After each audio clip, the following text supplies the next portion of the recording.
I'm Ryan O'Dowd, and you're listening to Ryan's Audiobooks on the Issues Magazine YouTube channel. Today we're continuing with section 611, Prometheus Rising, by Robert Anton Wilson. Chapter 7, The Time-Bending Dialectic, Acceleration and Deceleration. In the dialectic between nature and the socially constructed world, the human organism is transformed. In the dialectic, man produces reality and thereby produces himself. Berger and Luckman, The Social Construction of Reality. The first and second circuits are evolutionary, stable strategies.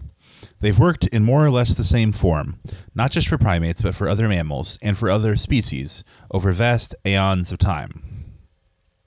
The third semantic circuit is an evolutionary, unstable strategy. It could very accurately be called revolutionary rather than evolutionary. The first two circuits are based on negative feedback in the biological sense. They maintain homeostasis, that is, they return over and over to the same ecological balances. The function of negative feedback is to return to such a steady state.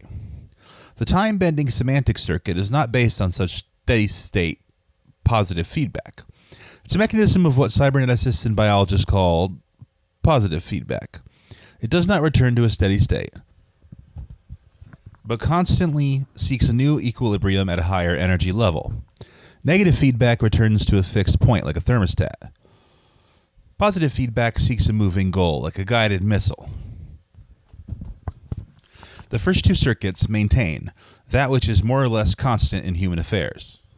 They're totally cyclical and relate directly to cycles found in history by Vico, Hegel, and similar philosophers.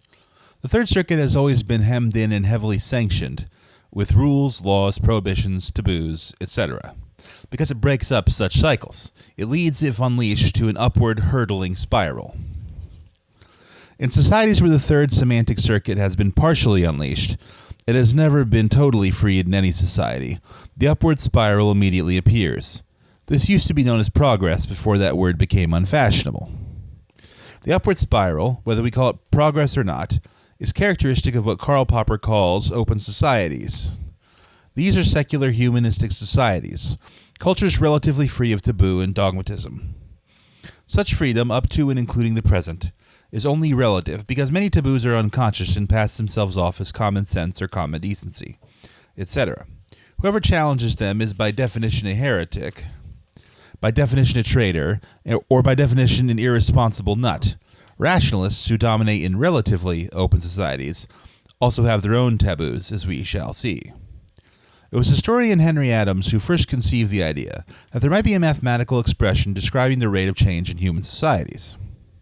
Under the influence of Newton's physics, Adams suggested, and he was very tentative about this, a fact to be remembered by those who ridicule his naivety, that the utilization of energy might move forward as the inverse square of time, just as Newton's gravity functions as the inverse square of distance.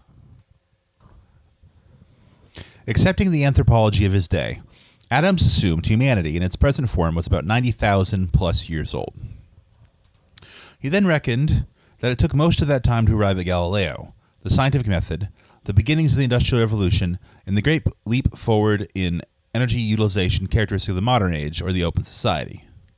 Since 300 is the inverse square of 90,000, Adams assumed that the next great leap was happening while he was writing around 1900, 300 years after Galileo.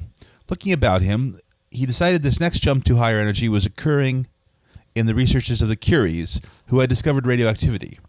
As many commentators have noted, it's impossible to read Adams on this subject without feeling he's very accurately forecasting the atomic age. Adams went further with the exhilaration of a great idea. Since 17 plus is the inverse square of 300, he predicted that the next great evolutionary stage would begin in 1917 plus. And since the inverse square of 17 is 4 plus, he predicted the next step in around 1922. By then, he said we should have infinite energy at our disposal. It didn't quite work out that way. Nevertheless, Henry Adams was on the right track. His math was just oversimplified. Also on the right track was Henry's brother, Brooks, who was also looking for laws in history. Brooks observed a pattern which may or may not be entirely true, but is as approximately true as the similar generalizations of Vico, Hegel, Marx, and Toynbee. Every civilization Brooks Adams proposed goes through 4 stages. 1. The monopolization of knowledge by priests. E.g., the Egyptian priests kept written language a secret among themselves, as did the Mayan priests. 2. The monopolization of military power by conquerors who made themselves states or governments. E.g., a French bastard, Tom Paine's description of William the Conqueror, lands on the shore of England with a superior technology, warriors on horse versus native warriors on foot, and he becomes king. His relatives and sycophants become lords of the land. 3. The monopolization of the land by these landlords, the extraction of tribute or rent from those who live on the land. 4. The monopolization of the issue of currency by national banks, the extraction of tribute interest for each piece of currency put into circulation. Most civilizations seem to have gone through at least 3 of these stages, not always consecutively. Some have passed through all 4. Brooks Adams also noted that centralized capital, the accumulation of wealth in the hands of a few interrelated families, seems to have been moving steadily west throughout recorded history. The first major accumulations are to be found in Sumer. The center of money power then shifted to Egypt, to Greece, to the Italian peninsula, to various parts of Germany, and then to London. At the time Brooks Adams was writing, he saw the balance teetering between London and New York, and he predicted that the decline of the English Empire would shift the balance to New York within the first half of the 20th century. He seems to have been right. Brooks Adams had no theory as to why this Western movement of wealth has been going on for 6,000 years. He merely observed the pattern. The shift is still continuing in the opinion of many. For instance, Carl Oglesby in the Cowboy versus Yankee War sees American politics since 1950 dominated by a struggle between old Yankee wealth, the New York-Boston axis, which replaced London after 1900, and the new cowboy wealth, Texas, California, oil, and aerospace billionaires. As of 1997, it looks like the Cowboys are winning, which is what one would expect if there were a real law binding Adams' east-west migration of capital. One night in 1919, Count Alfred Korzybski awoke from a vivid dream, tears of joy streaming down his face, with a vivid sense that the passing of signals from generation to generation, the third circuit time-bending function, was what distinguished us from other primates.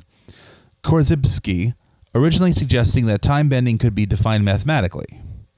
He dropped this idea later. His math was as inadequate as Henry Adams, but it's worth looking at for a moment to retrace the steps by which the actual law of acceleration was discovered. What Korzybski assumed at first was that if all the inventions, discoveries, etc., of some hypothetical and first generation of humans could be represented by P, and the rate by which the second generation could surpass this by R, then mathematically the sum total of inventions, discoveries, etc. at the end of the second generation would be PR. Quite true algebraically. Then, after a third generation, the stockpile would be PRR, and after 4 generations, PRRR. Generalized, this became PR to the T, where T is the number of generations from whatever generation you have picked as your baseline. The curve of PR to the T, if you put it on graph paper, ascends more rapidly with each generation. Korzybski was looking straight at what Alvin Toffler later called future shock, and was trying to write a mathematical formula for it. Many variables in economic technological history do, in fact, fit Korzybski's PR to the T function, but others do not. The math again was too simple, and everything does not change at the same rate. Nonetheless, Korzybski, like Henry Adams, was groping toward the truth. Acceleration is real, and it is intimately connected with time bending, the passing of signals between generations. What underlies the accelerations noted by Henry Adams and Korzybski is nowadays known as the selection of negentropy out of stochastic processes. Our understanding of this is chiefly due to almost simultaneous discoveries, 1946 and 48, by quantum physicist Erwin Schrödinger, mathematician Norbert Wiener, and electronics communication expert at Bell Laboratories, Claude Shannon. A stochastic process is a random series, but it's a special kind of random series. It's a stochastic process. In a stochastic process, some agent or agency is making selections, picking out of the randomness a pattern that is not random. A pattern that is not random is known mathematically as information. Information can also be defined as organization or as coherence. Gregory Bateson has defined information as differences that make a difference. Information, coherence, differences that make a difference, Korzybski's time bending, these are all aspects of the unpredictable. If you know something already or can predict it easily on the basis of what you do know, it's not information for you. Conversely, if you don't know something or can't predict it, it is information. The dynamism of evolution, we repeat, is the selection of information, coherence out of a random series of events. The emergence of information can be illustrated crudely by the following three epaulets. Roses are red, violets are blue, sugar is sweet, and so are you. Unless the reader has lived in relative isolation from American English folk culture, this poem had very little information for him. You could guess what was coming every step of the way. But consider by contrast, roses are red, ink is black, do me a favor, go sit on a tack. This crude jest of grade school origin has more information for more readers because it's less predictable. Another leap in information content occurs in Steve Allen's Roses are red, violets are blue. You think this will rhyme, but it ain't gonna.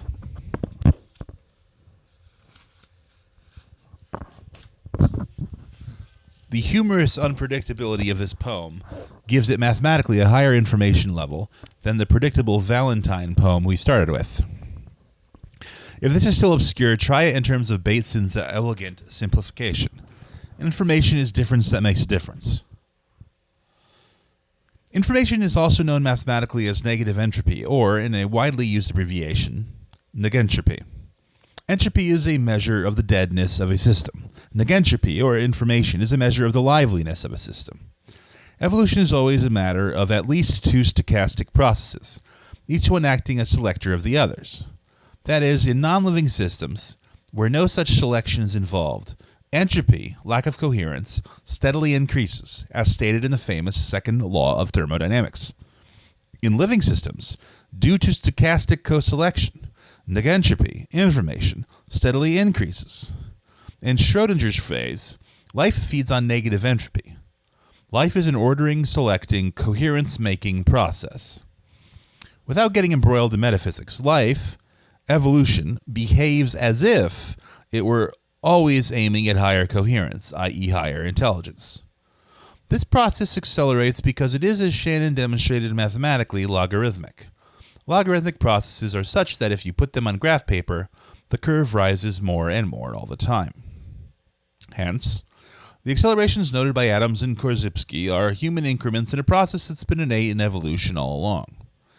The evolution increment accelerates faster than pre-human evolution because through the third semantic circuit and its symbols, words, maps, equations, etc., we're able to pass information, negative entropy, coherence, from generation to generation. Worldwide wealth in terms of real capital, plants in operation, actual known resources, etc., has been doubling every generation since economists started collecting statistics in the 18th century. Where does this wealth come from?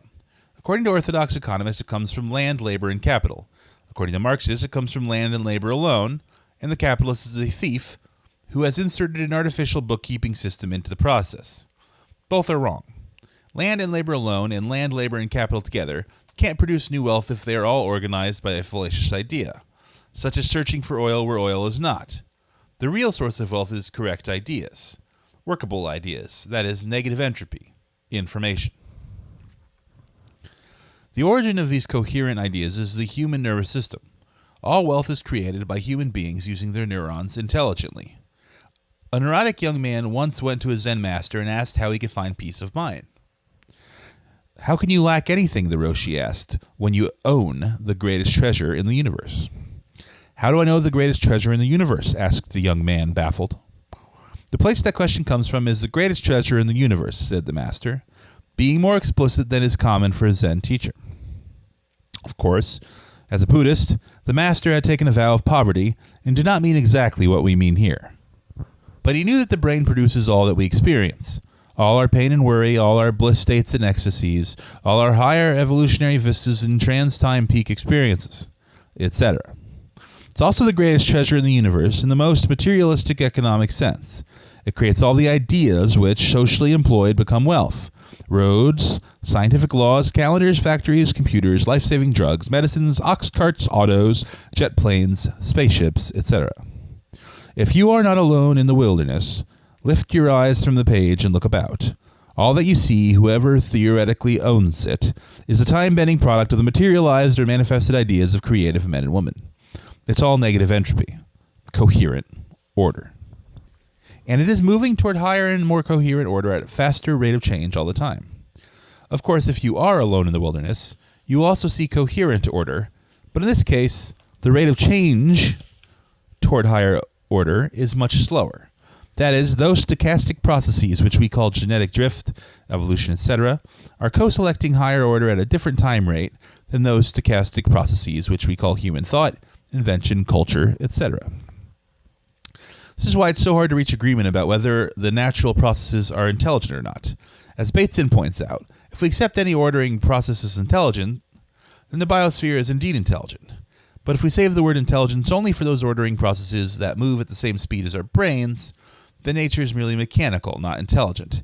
To an extraterrestrial with a different time sense than ours, this question would not arise at all. Most of what we perceive in the human environment is made up of concretized ideals in the above sense. Look again at a human community. You are seeing the historical human mind manifesting itself. All ideas are not equally good, of course. All manifested ideas, human creations in the biosphere, are therefore not equally good. This is why John Ruskin a century ago tried to introduce a distinction between wealth and ilth. This distinction did not become accepted and incorporated into our language because people at that time were not ready for it. Wealth, in Ruskin's sense, consists of all those artifacts, concretized ideas, which enhance human life or life generally. Ilth consists of those artifacts which destroy, demean, or degrade life. A factory that pollutes the air or water is ilth in this sense. So is a bomb, a sword, a pistol, a tank of nerve gas. The westward migration of capital noted by Brooks Adams was a migration of both wealth and ilth. Obviously, under primitive planetary conditions. Finite space and finite resources. The ilth was perceived as necessary to protect the wealth. Territorial politics are much the same among domesticated primates as among other mammals. The primates are just smarter at building more omni-lethal weapons faster. This was originally a survival trait, an evolutionary relative success, because primates are born without the physiological inbuilt weaponry, teeth, claws, horns, etc., of other mammals. Since the age of reason in the 18th century, the exponential increase in wealth, life-enhancing ideas manifesting, has led to more and more utopian yearnings. At the same time, the equal and opposite increase in ilth has led to more and more dystopian and apocalyptical fears. Capital has moved steadily westward because new ideas always appear on the expanding wave. One's expectations about the future, utopia or dystopia, are always based on what one thinks is the dominant force in evolution. This whole book, not just the present chapter, is based on the belief that an overview of evolution shows beyond all doubt that the wealth-producing faculty, the search for higher coherence, is the deciding factor. The ilth-producing faculty is an archaic mammalian survival system rapidly becoming obsolete. The highest historical concentration of wealth, real capital, and ideas generating new capital now coexists with the highest concentration of evolutionary advanced nervous systems. In California, Oregon, Alaska, British Columbia, Arizona, Texas, the Hawaiian Islands, Japan, and all around the Pacific, where East meets West, the world of 2000 and 2010 and 2050 is being created by persons who are veterans of a gigantic neurological revolution.